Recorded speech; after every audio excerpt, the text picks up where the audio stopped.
देश तोड़ दोगे आप लोग, तोड़ दोगे।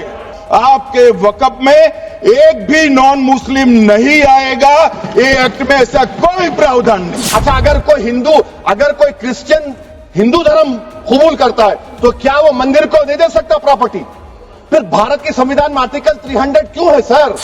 The Waqf Board was judiciary, legislature, executive all rolled in one. April 3, 2025ರಂದು ಮಧ್ಯರಾತ್ರಿ 1:56 ಸುಮಾರಿಗೆ ಲೋಕಸಭಾ ಸ್ಪೀಕರ್ ಓಂ ಬಿರ್ಲಾ ಅವರು ಮಹತ್ವದ ಘೋಷಣೆಯನ್ನ ಮಾಡಿದರು. ಲೋಕಸಭೆಯಲ್ಲಿ ವಕ್ಫ್ ತಿದ್ದುಪಡಿ ಮಸೂದೆ ಪರವಾಗಿ 288 ಮತಗಳು ಚಲಾವಣೆಗೊಂಡಿದ್ರೆ ವಿರುದ್ಧವಾಗಿ 232 ಮತಗಳು ಚಲಾವಣೆಯಾದವು ಅಂತ ಘೋಷಿಸಿದರು. ಈ ಮತದಾನದ ಮೂಲಕ ವಕ್ಫ್ ತಿದ್ದುಪಡಿ ಮಸೂದೆ ಲೋಕಸಭೆಯಲ್ಲಿ ಅಂಗೀಕೃತವಾಗಿದ್ದು, ಈಗ ಇದು ರಾಜ್ಯಸಭೆಯಲ್ಲಿ ಮಂಡನೆಗೆ ಸಿದ್ಧವಾಗಿದೆ. ಈ ಘಟನೆ ಭಾರತೀಯ ರಾಜಕೀಯದಲ್ಲಿ ಒಂದು ಪ್ರಮುಖ ತಿರುವನ್ನ ಪಡೆದುಕೊಂಡಿದೆ. ಈ ಮಸೂದೆಗೆ ಭಾರತೀಯ ಜನತಾ ಪಕ್ಷದ ಮಿತ್ರ ಪಕ್ಷಗಳು ದೃಢವಾದ ಬೆಂಬಲ ಕೊಟ್ಟರೆ, ವಿರೋಧ ಪಕ್ಷಗಳು ತೀವ್ರ ಆಕ್ಷೇಪವನ್ನ ವ್ಯಕ್ತಪಡಿಸಿದ್ವು. ಆದರೆ ಈ ಮಸೂದೆಯ ಅಂಗೀಕಾರ ಚುನಾವಣಾ ರಾಜಕೀಯದ ಮೇಲೆ ಯಾವ ರೀತಿ ಪರಿಣಾಮ ಬೀರುತ್ತೆ ಅನ್ನೋ ಪ್ರಶ್ನೆ ಎಲ್ಲರ ಮನಸ್ಸಲ್ಲೂ ಮೂಡಿದೆ. ಈ ಮೂಲಕ ಮೋದಿ ಸರ್ಕಾರ ತನ್ನ ನಿರ್ಧಾರಗಳಲ್ಲಿ ದೃಢವಾಗಿದೆ ಮತ್ತು ಯಾವುದೇ ಒತ್ತಡಕ್ಕೆ ಮಣಿಯೋದಿಲ್ಲ ಅನ್ನೋ ಸ್ಪಷ್ಟ ಸಂದೇಶವನ್ನ ಕೊಟ್ಟಿದೆ. ಸಂಸತ್ನಲ್ಲಿ ತೀವ್ರ ಚರ್ಚೆಯ ನಂತರ ಅಂಗೀಕೃತವಾದ ಈ ಮಸೂದೆ ಕೇಂದ್ರ ಸರ್ಕಾರಕ್ಕೆ ಕಾರ್ಯತಂತ್ರದ ಲಾಭಗಳನ್ನು ಒದಗಿಸುವ ಸಾಧ್ಯತೆ ಇದೆ.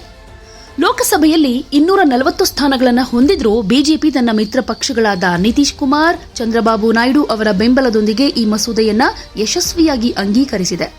ವಿರೋಧ ಪಕ್ಷಗಳು ಈ ಸರ್ಕಾರ ಪ್ರಮುಖ ವಿಷಯಗಳಲ್ಲಿ ಹಿಂಜರಿಯುತ್ತೆ ಅಂತ ಭಾವಿಸಿದ್ವು. ಆದರೆ 2019ರಲ್ಲಿ 303 ಸ್ಥಾನಗಳ ಬಹುಮತದೊಂದಿಗೆ ದೊಡ್ಡ ನಿರ್ಧಾರಗಳನ್ನು ತೆಗೆದುಕೊಂಡ ಹಾಗೆ ಈಗಲೂ ಬಿಜೆಪಿ ತನ್ನ ಸಾಮರ್ಥ್ಯವನ್ನು ತೋರಿಸಿದೆ. ಇದು ಮೋದಿಯವರ ನಾಯಕತ್ವದ ಶಕ್ತಿ ಮತ್ತು ದೃಢತೆಯನ್ನ ಪ್ರತಿಬಿಂಬಿಸುತ್ತೆ. किसी एक शायर ने बड़ा अच्छा कहा था, जब भी ज़मीर और ज़र्फ का सौदा हो दोस्तों, जब भी ज़मीर और ज़र्फ का सौदा हो दोस्तों, कायम रहो हुसैन के इनकार की तरह। सर, ये वक्फ तरमीमी बिल भारत के गयूर मुसलमानों के ईमान पर, इबादत पर एक हमला है। नरेंद्र मोदी की हुकूमत ने इस मुल्क की सबसे बड़ी अक़लियत के खिलाफ एक ऐलान जंग कर दिया।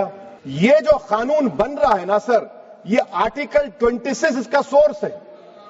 और आर्टिकल 26 जब इसका सोर्स है तो आर्टिकल 26 का ABCD क्या कहता है कि रिलीजियस डिनोमिनेशन को अपने मजहब के अफेयर्स खुद चलाना, मूवेबल इमूवेबल प्रॉपर्टी को लेना और एडमिनिस्टर करना। 2019ರಲ್ಲಿ ಅಧಿಕಾರಕ್ಕೆ ಬಂದ 6 ತಿಂಗಳಲ್ಲಿ ಮೋದಿ ಸರ್ಕಾರ ತ್ರಿವಳಿ ತಲಾಖ್, 370ನೇ ವಿಧಿ ರದ್ದತಿ ಹಾಗೆ ಪೌರತ್ವ ತಿದ್ದುಪಡಿ ಕಾಯ್ದೆಯನ್ನ ಜಾರಿಗೊಳಿಸಿತ್ತು. ಆಗ ಬಿಜೆಪಿಗೆ 303 ಸ್ಥಾನಗಳ ಬಲ ಇತ್ತು. ಆದರೆ 2024ರಲ್ಲಿ 200 ಸ್ಥಾನಗಳಿಗೆ ಇಳಿದ್ರೂ ವಕ್ಫ್ ತಿದ್ದುಪಡಿ ಮಸೂದೆಯಂತಹ ದೊಡ್ಡ ನಿರ್ಧಾರವನ್ನ ತೆಗೆದುಕೊಳ್ಳುವಲ್ಲಿ ಸರ್ಕಾರ ಹಿಂಜರಿಯಲಿಲ್ಲ. ಇದು ಮೋದಿ ನಿರ್ಧಾರ ತೆಗೆದುಕೊಳ್ಳೋ ಶೈಲಿ ಇನ್ನೂ ಅಚಲವಾಗಿದೆ ಅನ್ನೋದನ್ನ ತೋರಿಸುತ್ತೆ. ವಕ್ಫ್ ತಿದ್ದುಪಡಿ ಮಸೂದೆಯ ಅಂಗೀಕಾರ ವಿರೋಧ ಪಕ್ಷಗಳ ಮುಸ್ಲಿಂ ಮತಬ್ಯಾಂಕ್ ರಾಜಕೀಯಕ್ಕೆ ಸವಾಲು ಹಾಕಿದೆ. ಮುಸ್ಲಿಂ ಸಮುದಾಯದ ಹಕ್ಕುಗಳ ರಕ್ಷಣೆ ಹೆಸರಲ್ಲಿ ರಾಜಕೀಯ ಲಾಭ ಪಡೆಯೋ ವಿರೋಧ ಪಕ್ಷಗಳ ತಂತ್ರವನ್ನ ಈ ಮಸೂದೆ ದುರ್ಬಲಗೊಳಿಸಬಹುದು. ಸರ್ಕಾರ ಈ ಬದಲಾವಣೆಯನ್ನ ಮುಸ್ಲಿಮರ ಹಿತಾಸಕ್ತಿಗಾಗಿ ಮಾಡ್ತಾ ಇದೆ ಅನ್ನೋದನ್ನ ಸಾಬೀತುಪಡಿಸಿದ್ದು, ಭಯದ ಮೂಲಕ ರಾಜಕೀಯ ಆಟ ಆಡೋ ವಿರೋಧ ಪಕ್ಷಗಳ ಯೋಜನೆಗೆ ಇದು ತೊಡಕು ಉಂಟಾಗಿದೆ. The Waqf Board was judiciary, legislature, executive all rolled in one. There was no concept of separation of powers. Sir, देश में छोड़िए, विश्व में ऐसा दूसरा एक बॉडी नहीं है जिसमें वकील भी आप है, जज भी आप है, जूरी भी आप है, एग्जीक्यूशनर भी आप है. ऐसा एक फ्रैंकेनस्टीन मॉन्स्टर को कांग्रेस पार्टी ने ये वक्फ 2013 अमेंडमेंट के माध्यम से इस देश में लागू किए थे. Sir, because of this what happened in this country?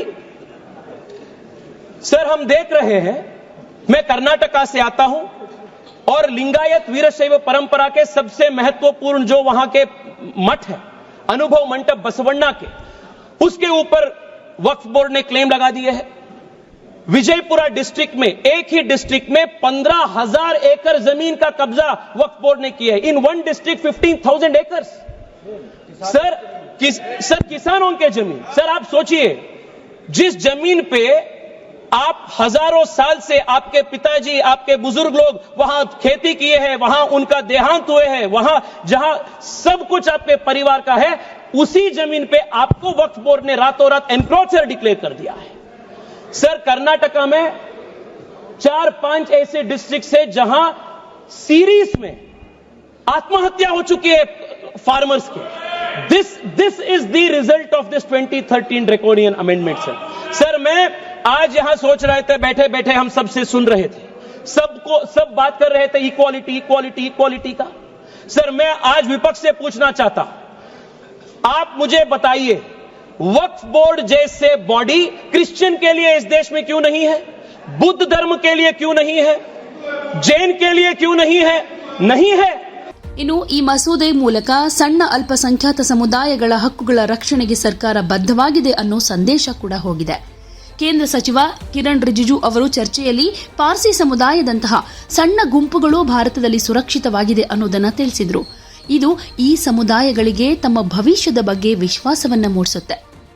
ಈ ಮಸೂದೆ ಅಂಗೀಕಾರ ಚುನಾವಣಾ ರಾಜಕೀಯದಲ್ಲಿ ಬಿಜೆಪಿಗೆ ಸಕಾರಾತ್ಮಕ ಪರಿಣಾಮ ಉಂಟು ಮಾಡಬಹುದು.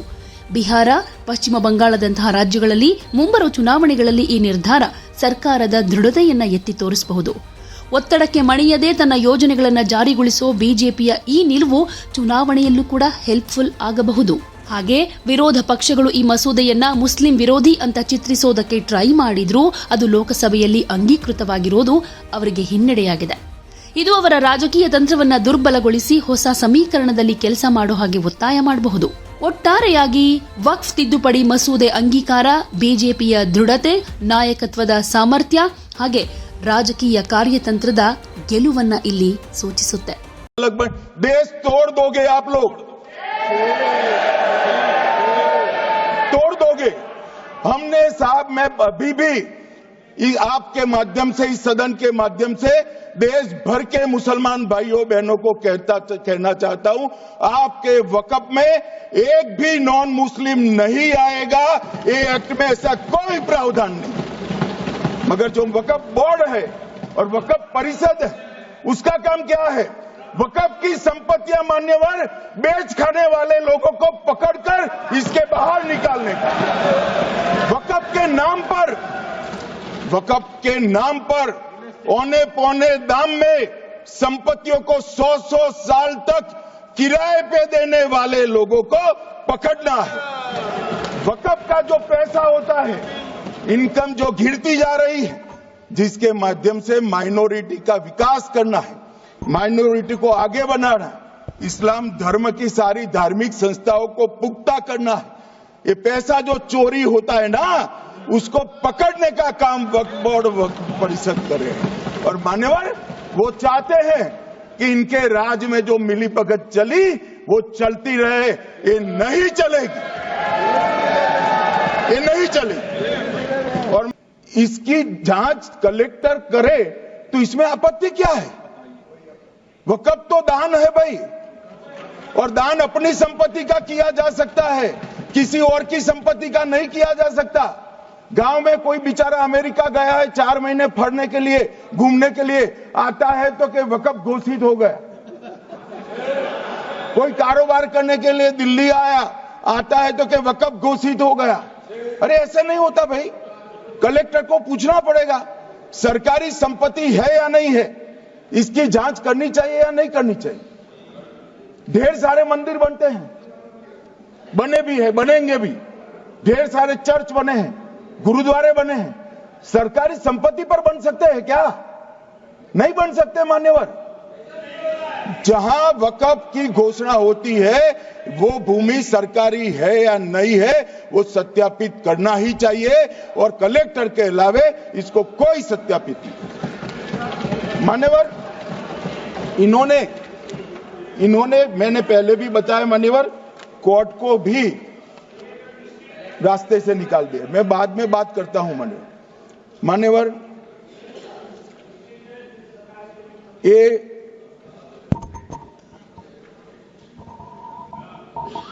मान्यवर एक उपयोग के आधार पर वक्त की समाप्ति। मान्यवर ये कह रहे हैं कि सैकड़ों सालों से वहां प्रैक्टिस है। अब वो तो वक़्फ रजिस्टर हो गया, आपने घोषित कर दिया, वक़्फ में रजिस्टर भी हो गए, अब इसका सवाल नहीं है। मगर सैकड़ों साल की प्रैक्टिस, मुगलों के समय की प्रैक्टिस आज घोषित की जा सकती है क्या?